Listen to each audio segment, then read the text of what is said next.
Hey guys, welcome back to the garage with another restoration project. Now, a few weeks back, I set up a survey on my channel asking if I should buy a new bike, if I should upgrade my TUONO from the 2018 to the new 2023, or if I should restore another crashed bike. The buy a new bike and restore a crashed bike were head-to-head. For a moment, the restore a crashed bike had the lead, then they both came up, so I figured you guys want both. So I'm gonna fix up this, sell it, and get a new bike. This is a 2016 Honda CBR1000RR. As always, as my motto says, OEM or better. But what does OEM or better means? Well, it doesn't mean for sure a stretched swing arm. It doesn't mean crazy mods or LED all over the place. It just means that when I'm done with the bike needs to look like it just rolled out of the showroom floor, but rides better. So improvement on the brake lines and the calipers and the intake system, possibly an exhaust, we'll see about that. So let's see what I can do, and enough for the chit chat, let's get on it.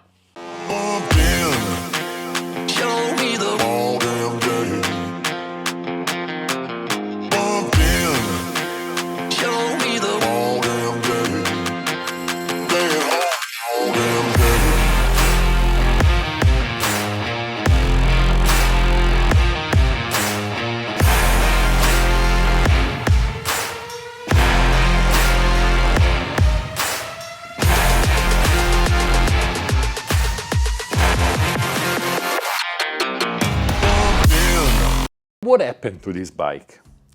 As far as I can gather, the guy low-sided on the right-hand side and the bike slid either under a guardrail or under a pickup truck with a hitch in the back or something, because there are the classic signs of road rash on the right-hand side.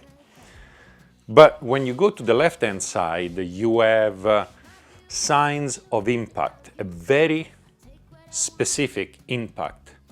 So that is my best guess. Slide on the right-hand side, hit something, come up on the back and back down, because I see that the exhaust is being pushed in somewhat.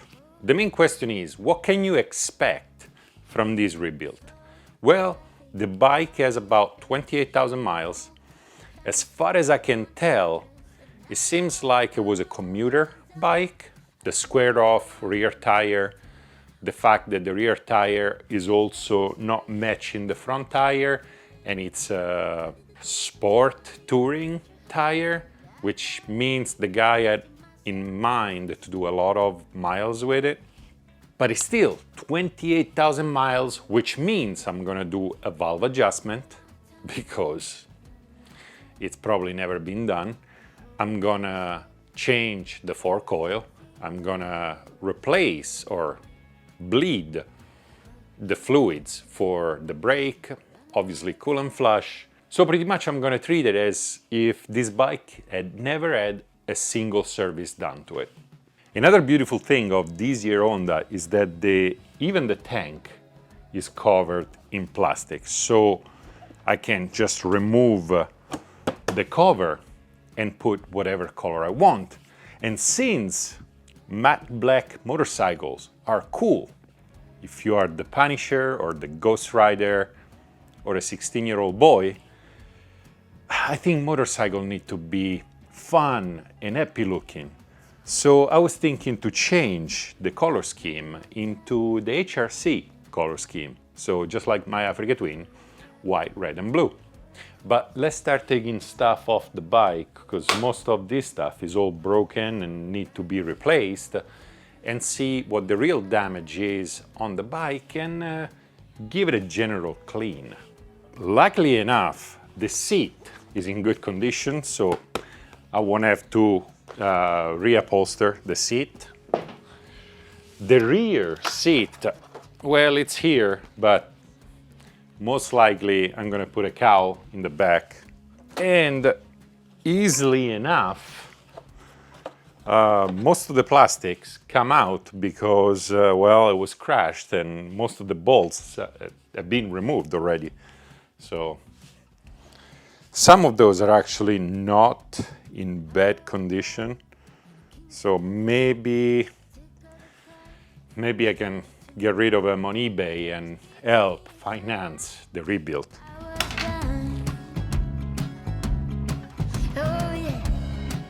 This is not in horrible shape, other than for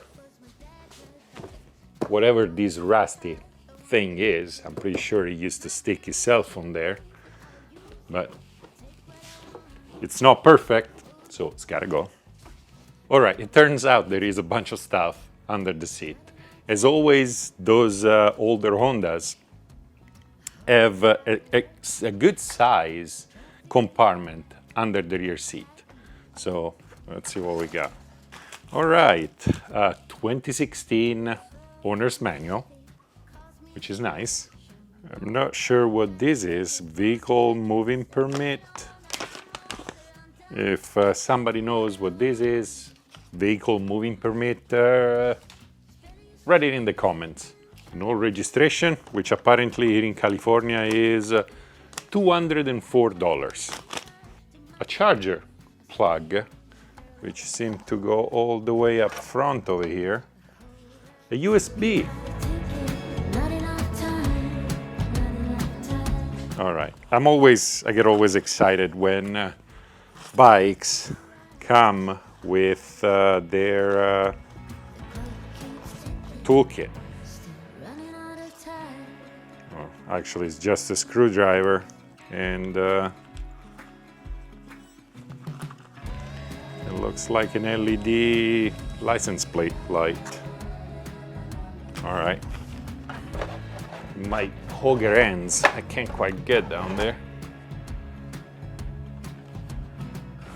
An Allen key. All right, that seems to be it. If you do something stupid like this, pull over. They're gonna give you a fix-it ticket, it's 35 bucks. Don't risk going to jail or losing your license because some of those dumbasses on YouTube run from the cops and do all this stupid shit. But let's get rid of this poor excuse for a license plate holder.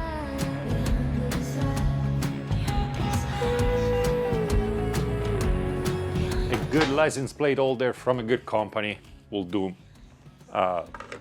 exceptionally well to make your motorcycle look cool.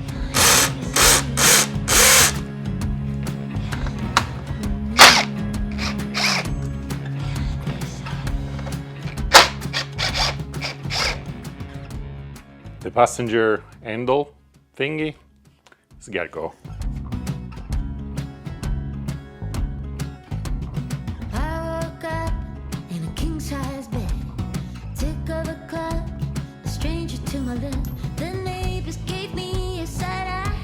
Well, score, I got a dime. 9 to 5 was my dad's advice. It's a giant O-ring. And again, if anybody knows where this O-ring comes from, write it down in the comments, please.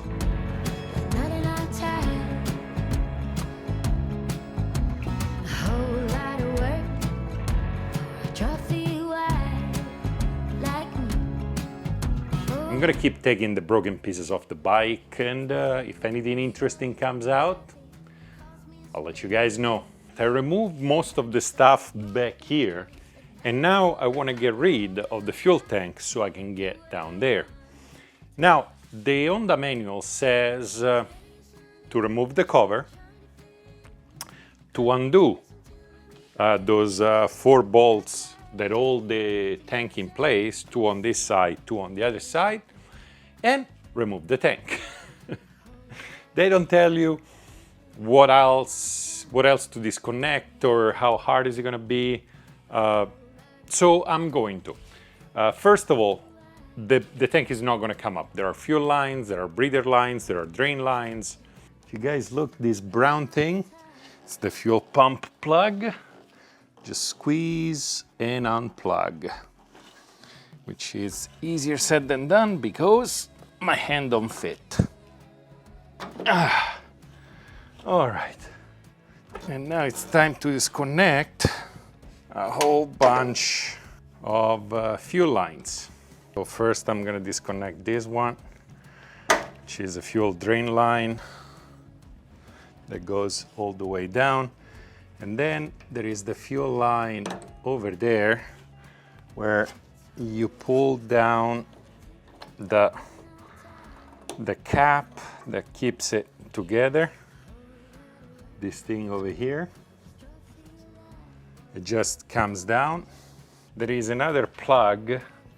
It's a black plug back here, same as with the brown plug. You just push back. Damn. There you go. All right. So here they are, brown and black. Push on the green tab and pull off the fuel line. There is literally no trick to it. I just had to use those because this. But here we go. All right. So this is the green clip that you need to squeeze and then pull the line off. And that's literally about it. It was just, I couldn't squeeze and pull at the same time in there, but now the gas tank is out. Gonna put it in a safe place. Clean up under there, and I think we're done for the day. I figured out where the giant O-ring looking thing goes, and it goes over here on the under the seat to hold the tool bag in place. So here it is, back where it belongs. Off camera, I'm gonna do a whole bunch of cleaning and labeling of the different plugs I just undid.